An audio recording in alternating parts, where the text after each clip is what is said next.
दोस्तों नमस्कार। आज हम उपस्थित हैं कक्षा 10वीं के लिए चौथा पाठ जननी तुल्य वत्सला लेकर के।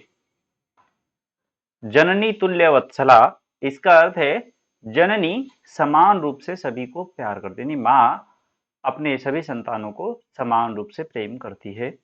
तो इस पाठ को प्रस्तुत करता हूं मैं।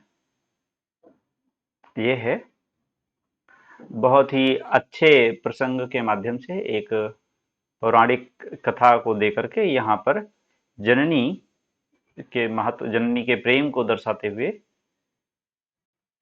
ये पाठ लिखा गया है। तो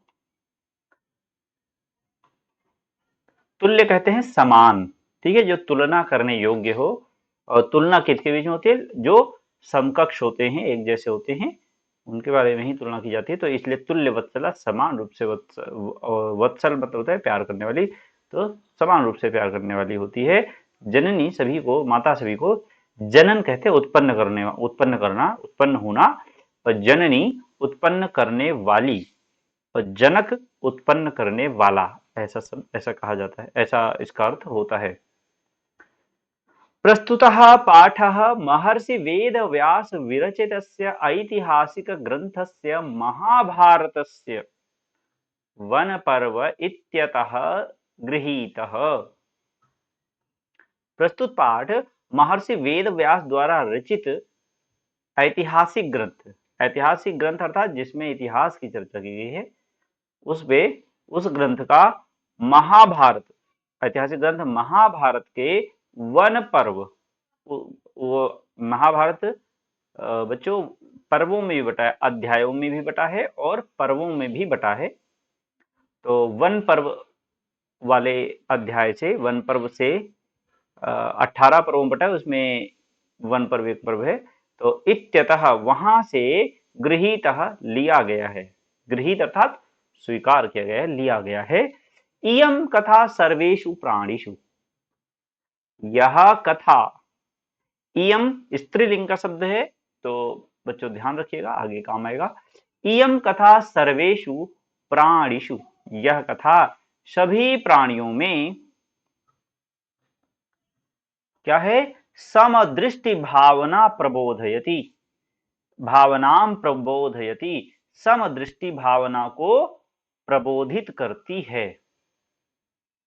अर्थात सम कहते हैं समान, और सभी को समान रूप से देखने की भावना को प्रबोधित करती है, अर्थात बढ़ाती है या उसको प्रदर्शित करती है, दिखाती है। बोधन करना अर्थात किसी को जागरूक करना, उसको ज्ञान देना, इसको कहते हैं बोधन करना। प्रबोधयति यानी इसकी शिक्षा देती है। तो यह कथा सभी प्राणियों में समान भावना की प्रेरणा देती है, समान भावना को जगाने के लिए प्रेरित करती है। अस्याः अभीप्सितः अर्थो अस्ति यत् समाजे विद्यमानान् दुर्बलान् प्राणिनः प्रत्यपि मातुः वात्सल्यं प्रकर्षेण एव भवति। इसमें है अस्याः अभीप्सिता, अभीप्सित कहते हैं जैसे दो तीन उद्देश्यों में कोई एक जो सबसे इंपॉर्टेंट उद्देश्य हो, तो उसको हम अभीप्सित कहेंगे। तो अभीप्सित अर्थ यानी जो हम अर्थ निकालना चाहते, जो महत्वपूर्ण इसका उद्देश्य है, अभीप्सित अर्थ है। अर्थ भी हमारे जिसके लिए हम कुछ करते हैं उसको अर्थ कह सकते हैं, या अर्थ उसका निकलने वाला मतलब जो होता है उसको भी हम अर्थ कहते हैं। तो अस्याः अभीप्सितः अर्थो अस्ति, यानी इसका जो मुख्य अर्थ है वो यह है, यत, यत अर्थात कि समाजे विद्यमानान दुर्बलान प्राणिनः, कि समाज में जो कमजोर प्राणी हैं उनको भी, दुर्बलान प्राणिनः, कमजोर प्राणियों को भी क्या है? उनके प्रति भी, उनके प्रति भी मातुः वात्सल्यम, माता का प्रेम, वात्सल्य, माता के प्रेम को वात्सल्य कहा जाता है। मातुः वात्सल्यम, माता का वात्सल्य प्रकर्षेण एव भवति, यानी कुछ अधिक ही होता है। माता का प्रेम वैसे तो सभी के प्रति होता है, किंतु जो कमजोर संतान होती है, कमजोर प्राणी होता है, उसके प्रति अधिक होता है। फिर इसके बाद बच्चों है, कश्चित कृषकः बलिवर्दाभ्यां क्षेत्रकर्षणं कुर्वन् आसीत्। अर्थात कोई कृषक, कश्चित कृषकः कोई किसान अथवा एक किसान, बलिवर्दाभ्याम दो बैलों के द्वारा या दो बैलों से, क्षेत्र, क्षेत्र कहते हैं खेत को, खेतम खेत को, कर्षण कहते हैं जोतने को, तो क्षेत्र कर्षणम खेत को जोत रहा था, कुर्वन् आसीत खेत की जुताई कर रहे थे, खेत की जुताई कर रहे थे। तयोः बलिवर्दयोः, ठीक है, कुर्वन् मतलब कर रहे थे, और आसीत, तयोः बलिवर्दयोः उन दोनों बैलों का, एकः शरीरेण दुर्बलः जवेन गंतुम अशक्तश्चासीत्। तयोः बलिवर्दयोः एकः, उन दोनों में एक क्या था, शरीरेण दुर्बलः शरीर से दुर्बल था, जवेन गंतुम, जवेन कहते हैं गति, गतिशील या तीव्र गति से, तीव्र गति से, गंतुम, गंतुम कहते हैं जाने को, तुमुन प्रत्यय में आया हुआ है, तो जवेन गंतुम तीव्र गति से जाने में, असक्त, असक्त कहते हैं असमर्थ को, तो असक्त था, इसमें ये तालव्य सा ही होना चाहिए असक्त में, तो हम उसे कहेंगे ये शक्तिहीन या असक्षम है, वो नहीं कर सकता। गंतुम असक्तश्चासीत्, असक्त था, अतः कृषकः तं दुर्बलं वृषभम, अब वो असक्त था तेज चलने में, लेकिन किसान को तेज चलाना होगा क्योंकि उसे जोतना है, तो वो क्या कर रहा था, तम दुर्बलम वृषभम, वह उस दुर्बल बैल को, तम दुर्लभम दुर्बलम वृषभम, उस दुर्बल बैल को क्या, वह उस दुर्बल बैल को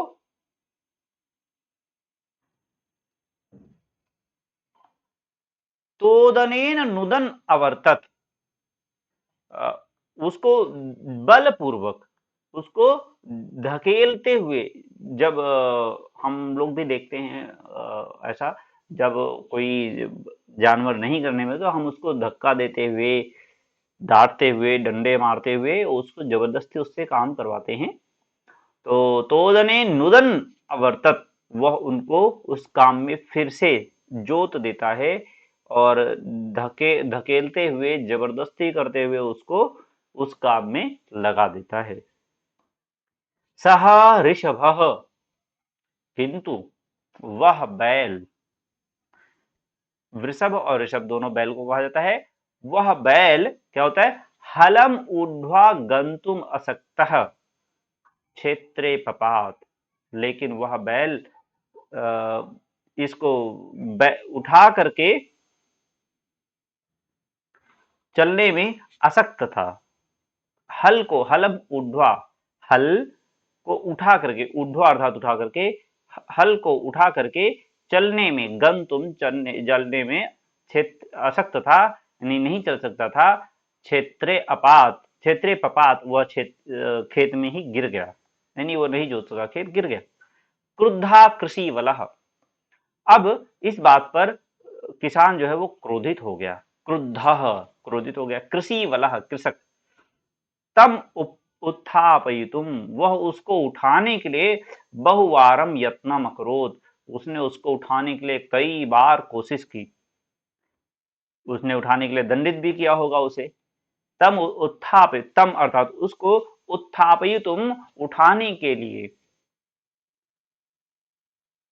और बहुवारम बहुत बार, यत्नम अकरोत, यत्न कहते हैं प्रयास को, और नपुंसक लिंग इसलिए यत्नम अकरोत अर्थात किया, बहुत बार प्रयास किया। तथापि वृषभः नोत्थितः, फिर भी वह बैल न नोत्थितः नहीं उठा, फिर भी वो बैल नहीं उठा। फिर है, भूमौ पतितं स्वपुत्रं दृष्ट्वा, जमीन पर, भूमि पर अर्थात भूमौ, भूमि इकारांत स्त्रीलिंग शब्द है, और इकारांत यानी ह्रस्व इकारांत स्त्रीलिंग शब्द में सप्तमी एक वचन में आएंगे तो भूमौ शब्द मिलेगा आपको। भूमौ पतितम सुपुत्रम दृष्ट्वा, भूमि में गिरे हुए, पतितम यहाँ पर त प्रत्यय हुए, आधा का उल्टा त, पतितम स्वपुत्रम अपने पुत्र को, दृष्ट्वा देख करके, क्या करती है, सर्वधेनु नाम मातु, सभी देवता, सभी गायों की माता, धेनु गाय को कहते हैं, तो सभी गायों की माता सर्वधेनु नाम माता मातु सुरभेह नेत्रभ्याम अश्रूणि आविरासन, वो देख करके उसके अपने पुत्र को भूमि पर देख करके, गिरा हुआ देख करके, सभी गायों की माता यानी गायों की देवी, गायों की उत्पत्ति जहां से मानते हैं ऐसे, उनकी माता सुरभि, सुरभि कामधेनु की पुत्री नंदिनी थी और नंदिनी की पुत्री सुरभि थी। तो देख करके सुरभि के नेत्राभ्याम, उसकी आंखों में अश्रूणी यानी आंसू, आंसू को अश्रु बोलते हैं, बहुवचन में अश्रूणी, तो सुरभेह नेत्राभ्याम, सुरभि के नेत्रों में अश्रूणी आविरासन, आंसू आ गए, आविरासन आ गए। सुरभेह, सुरभेह यहाँ पर विसर्ग होगा और विसर्ग के स्थान पर रा आ गया है, इमाम अवस्थाम, और ई का फिर आगे है इमाम अवस्थाम, ये मिला करके सुरभेर रिवाम अवस्थाम कर दिया गया है। सुरभेर इमाम अवस्थाम, सुरभि की, सुरभेह इमाम अवस्थाम, सुरभि की इस अवस्था को देख करके, सुरभि की इस अवस्था को, सुरभेर इमाम अवस्थाम दृष्ट्वा देख करके, सुराधिपः अर्थात देवराज इंद्र ताम अपृच्छत ने उनसे पूछा, ऐ शुरभे, ऐ शुभे, हे शुभे, हे कल्याणी, शुभ अर्थात कल्याण, तो हे कल्याणी, हे शुभ करने वाली, किमेव रोदसी, कि किम एवं रोदसी, ऐसा क्या हुआ तुम ऐसे क्यों रो रही, एवं अर्थात ऐसे, इस प्रकार, किम एवं रोदसी, ऐसे क्यों रो रही हो, रोदिसी रोती हो, रो रही हो, उच्चताम इति ऐसा बोलिए, सा च और वह बोली, उसने सुरभि ने उत्तर दिया, साचा और वह बोली, क्या बोली, विनिपातो नवः कश्चिदृश्यते त्रिदशाधिपः, अहं तु पुत्रं शोचामि तेन रोदीमि कौशिक। वो कहती हैं, विनिपातः यानी गिरे हुए, भूमि पर गिरे हुए, न वह कश्चित पश्यति, कश्चित दृश्यते त्रिदशाधिपः, कश्चित अर्थात कोई भी, दृश्यते कोई भी नहीं देख रहा है, विनिपातो न वह कश्चित, आप उनकी तरफ इशारा करते हैं कि हे देवराज इंद्र, हे देवराज, मेरा जो पुत्र गिरा हुआ है, विनिपातो न, विनिपातः, विनिपात कहते हैं गिरे हुए को, विनिपातः गिरे हुए, ना कश्चित दृश्यते कोई नहीं देख रहा है, त्रिदश, हे त्रिदशाधिप, त्रिदशाधिप कहते हैं देवराज इंद्र को, क्योंकि वो देवलोक के राजा हैं, तीन दिशाओं के राजा हैं, तीन दिशाओं के राजा हैं, तो इस तरह से, और या 13 प्रकार के देवता होते हैं, तो उन 13 प्रकार के देवताओं के वो स्वामी हैं, तो इसलिए उनको त्रिदशाधिप कहते हैं, अधिप मतलब राजा और त्रिदश 13 हो गए देवता, तो इसलिए उनको त्रिदशाधिप कहा जाता है, तो देवराजेंद्र को कहा जाता है। विनिपातो नवः कश्चित् न दृश्यते विनिपातः त्रिदशाधिप, हे त्रिदशाधिप कोई भी नहीं देखता है मेरे गिरे हुए, फिर आगे बोला है, अहम तो पुत्रम शोचामि, किंतु मैं तो अपने पुत्र के लिए शोक कर रही हूँ, अपने पुत्र को लेकर के मैं दुखी हूँ, उसके लिए मैं रो रही हूँ, शोक कर रही हूँ। सोच, सोच, शोक शब्द सोच से बना है, तो इस सोच का अर्थ है दुख प्रकट करना, शोक व्यक्त करना, दुखी होना। इसी में अगर औ शब्द होता है, ठीक है, तो शौच वो पवित्रता से जुड़ा हुआ, शुचि से आया हुआ होता है शौच, ठीक है। तो एक मात्रा का फर्क है, ओ और औ की मात्रा का फर्क है। शौच हो जाएगा तो पवित्र हो जाएगा, इसका अर्थ। शौचामी मतलब पवित्र करती हूँ, और शोचामी मतलब शोक कर रही हूँ, दुख कर रही हूँ। तेन रोदीनी कौशिका, मेरा एक पुत्र, मैं अपने पुत्र, धरती पर गिरे हुए पुत्र को देख करके रो रही हूँ, और उसको कोई भी नहीं देखता है, इसलिए मैं उसको लेकर के, उसी को देख करके मैं रो तेन मतलब इसी कारण से रोदीनी रो रही हूँ। हे कौशिक, कौशिक भी इंद्र को कहते हैं, तो हे कौशिक मैं इसलिए रो रही हूँ क्योंकि मेरा पुत्र धरती पर गिरा हुआ है, और उसको लेकर के कोई भी दुखी नहीं है, कोई भी उसको नहीं देख रहा है।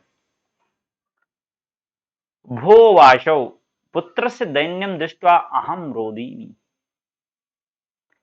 सः सः दीन इति जानन्नपि कृषकः तं बहुधा पीडयति। वो कहती हे वाशव, वाशव भी हम इंद्र का नाम है, तो हे वासव, हे देवराज इंद्र, पुत्रस्य दैन्यम, पुत्र की दीनता, दीनता कहते हैं कमजोरी को, पुत्र की दीनता कमजोरी को देख करके, दैन्यम दृष्टवा देख करके, अहम रोदिमी मैं रो रही हूँ।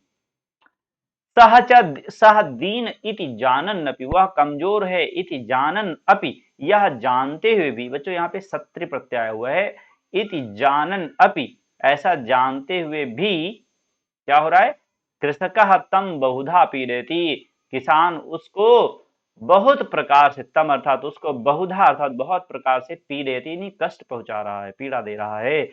सह कृच्छेण भारम उद्भव सॉरी सह कृच्छ्रेण भारम सॉरी उद्वहति, उद्वहति मतलब वहन करता है, वह बहुत कष्ट पूर्वक भार को वहन कर रहा है। इतरम इव धुरम वोढुम सह न शक्नोति, अब और अधिक वह, इतर कहते हैं जो इनसे अलग होता है, तो इनसे अलग, इतरम यु बाकियों के जैसा, इतरम यु बाकियों के जैसा, धुरम, धुर कहते हैं जुए को, जोटे को, जो हम हल लगाने, हल जब चलाने के लिए बैलों के ऊपर जो उनके कंधों पे फंसाते हैं, उसको हिंदी में जोटा, जुआ ऐसा बोला जाता है। तो उसमें बैलों को, उसमें लगने को बैल जुतना कहते हैं, बैल जोतना, जुतना।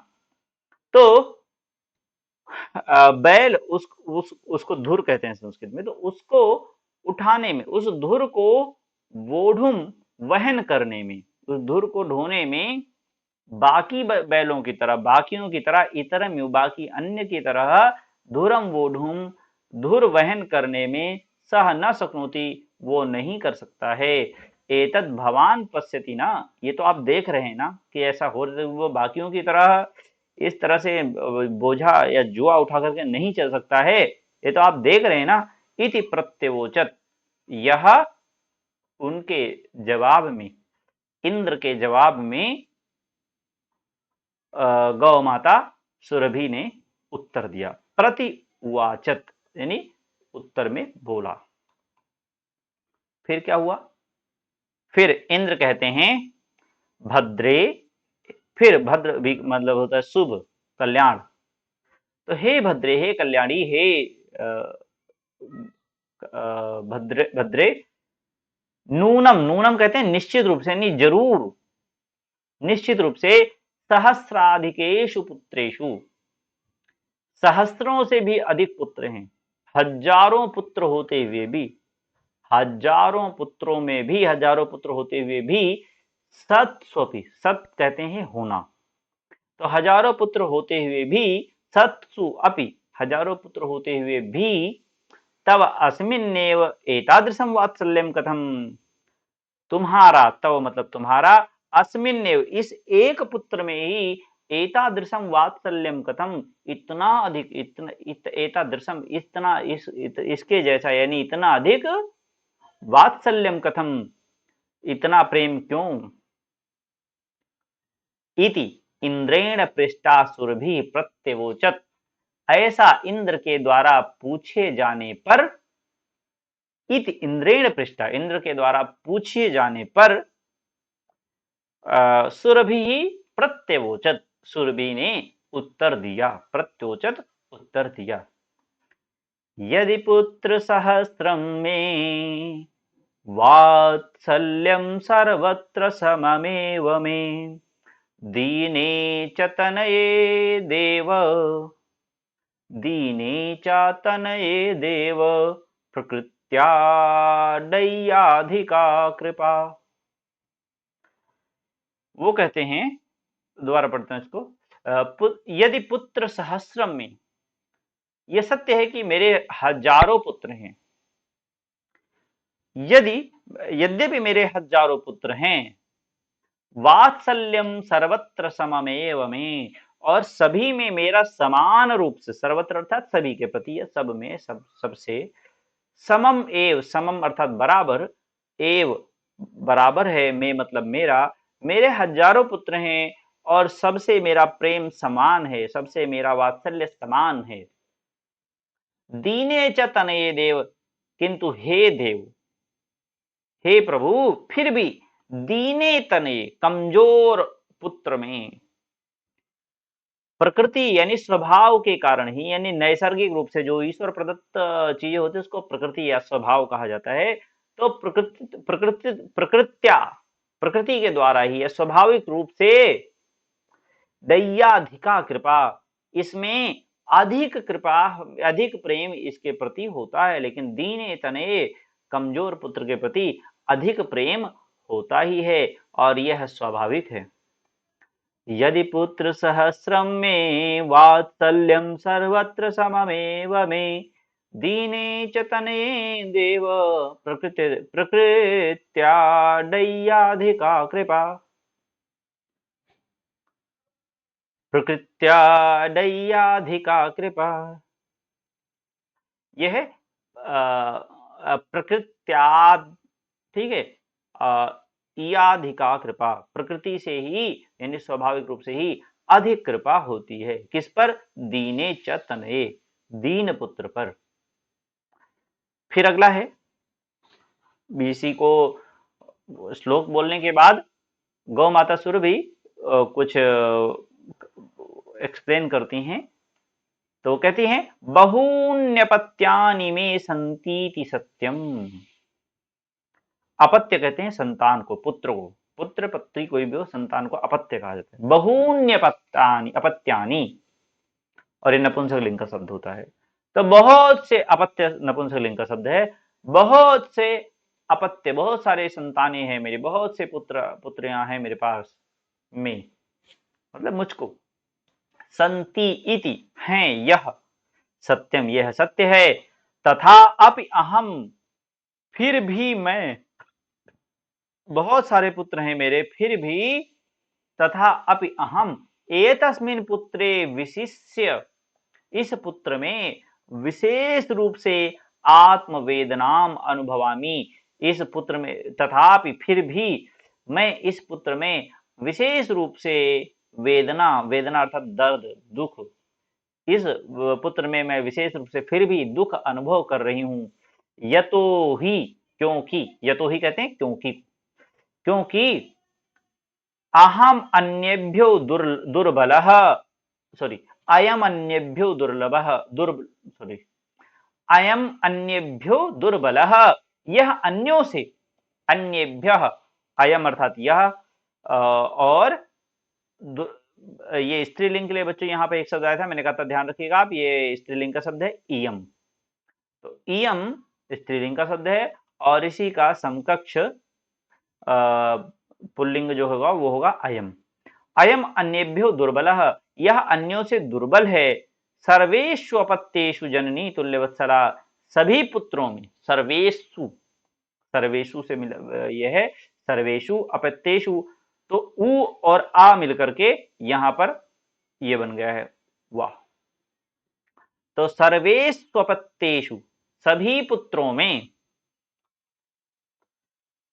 पुत्रों में, सभी संतानों में जननी यानी माता तुल्य वत्सला समान रूप से प्यार करने वाली ही होती है। एव अर्थात ही, वह समान रूप से ही प्यार करने वाली होती है सभी पुत्रों में। ये बात एकदम सही है, इसमें कोई भी गलत नहीं है। तथापि दुर्बले सुते मातुः अभ्याधिका कृपा सहजैव। फिर भी दुर्बले सुते, कमजोर बच्चे में, कमजोर पुत्र में, कमजोर संतति में, मातुः माता की, सुत पुत्र को कहते हैं, कमजोर पुत्र में मातुः माता की अभ्याधिका कृपा, उसकी कृपा कुछ अधिक सहजैव स्वाभाविक रूप से होती ही है। सहजैव मतलब सरलता से, यानी प्रकृति के प्राकृतिक तौर पर होती ही है। इति ऐसा। सुरभिवचनं श्रुत्वा भृशं विस्मितस्य आखंडलस्यापि हृदयम् अद्रवत्। सुरभि का वचन सुन करके, गौ माता सुरभि का वचनम श्रुत्वा, वचनों को सुन करके, भृशम बहुत अधिक क्या हुआ, विस्मितस्य आखंडलस्यापि हृदयम् अद्रवत्। भृशम कहते हैं अत्यधिक को, और विस्मित हैरान हो गए, यानी इस तरह से माता का हजारों पुत्र होने के बाद एक बैल के लिए, एक पुत्र के लिए कुछ दुख में देख के, कष्ट में देख के, माता का इतना दुख रोना देख करके देवराज इंद्र हैरान हो जाते हैं। और वो क्या कहते हैं, आखंडलस्यापि, अखंडल कहते हैं देवराज इंद्र को, उनका भी हृदयम अद्रवत, उनका भी हृदय पसीज गया, उनका भी हृदय पिघल गया, और वो भी क्या नाम है, दुखी हो गए। सच ताम, वह उनको, सच इंद्र उनको, और इंद्र उनको, ताम एवं अशांत्वयत, इस प्रकार उन्होंने इनको सांत्वना दी। तामेव अशांत्वयत, इस प्रकार उनको सांत्वना दी, उनको अशांत्वयत अर्थात उनको सांत्वना दी, शांत किया, उनको शांत किया। और गच्छ वत्से, और क्या कहा, ताम एवं, एवं मतलब इस प्रकार से उनको शांत किया। सच, और उन्होंने, ठीक है, ताम उनको, यानी गाय को, गौ माता सुरभि को, ताम एवं इस प्रकार, अशांतयत इस प्रकार शांत किया। कैसे किया, ये बोल करके, गच्छ वत्से सर्वम भद्रम जायेत, जाओ कल्याणी, जाओ, वत्स ऐसा शब्द है जो अपने से बड़े के लिए भी प्रयोग किया जाता था, अपने से छोटे के लिए भी प्रयोग किया जाता था। बहुत जगह आपने सुना होगा कि वो अपने से बड़ों को, अपने से छोटों को वत्स कहते थे, बड़ों के लिए भी और छोटों के लिए, दोनों के लिए प्रयोग किया था। यहाँ इंद्र उनसे जाहिर सी बातें बड़े थे, तो वो पुत्री के रूप में भी कर सकते हैं, बाकी समान रूप से भी कर सकते हैं। तो जाइए कल्याणी, जाइए पुत्री, हे देवी जाइए, सर्वम भद्रम जायेत, सब कुछ शुभ होगा, सबका कल्याण, जाइए, सब ठीक होगा, हो जाएगा। भद्रम कहते हैं शुभ को, अच्छे को, सब अच्छा होगा, सब ठीक हो जाएगा, जाइए, जाइए अर्थात हो जाएगा, गच्छवत से जाइए। फिर अचिरादेव यानी तुरंत ही, चिर होता है लंबा समय, अचिर होता है तुरंत, तो तुरंत ही चंडवातेन, बहुत प्रचंड वायु चलने लग गई, प्रचंड वायु के द्वारा, मेघ रवैस, रव कहते हैं गर्जन को, ठीक है, तो मेघ रवैश्च, और अचिरादेव तुरंत ही, प्रचंड वायु के द्वारा, यानी आंधी आ गई तुरंत ही, मेघ रवैश और बादलों की गर्जना के द्वारा, सह प्रवर्ष, उसके साथ साथ बहुत मूसलाधार वर्षा हुई, प्रवर्षा बहुत तीव्र वर्षा हुई, समजायत हो गई, उत्पन्न हो गई, शुरू हो गई, यानी तुरंत ही बहुत तेज आंधी और बादलों की गर्जन के साथ वर्षा शुरू हो गई। लोकानां पश्यताम एव सर्वत्र जलोपप्लवः, जलोपप्लवः संजातः, और लोकानाम पश्यताम, लोगों को देखते देखते ही क्या हुआ, एव उनके देखते ही देखते सर्वत्र सभी जगह जलोपप्लव जल उपप्लव, उपप्लव कहते हैं बहुत ही अ, सब कुछ तहस नहस हो जाना, बहुत अधिक बवंडर सा खड़ा हो जाना, हंगामा हो जाना, तमाशा हो जाना, ठीक है, उसको उपप्लव बोलते हैं। यानी कोई कहीं दंगा हो जाता है कुछ, उसको भी हम उपप्लव बोल सकते हैं। कहीं बहुत ही खराब माहौल खड़ा हो जाए, उसको भी उपप्लव बोलेंगे। तो गृह युद्ध हो जाए कहीं, तो हम भी उसको भी उपप्लव बोलेंगे। तो जलोपप्लव यानी जल का बहुत, जल संकट खड़ा हो गया, एक तरह जल के द्वारा तहस नहस हो गया, चारों तरफ जल ही जल हो गया, जल संकट खड़ा हो गया।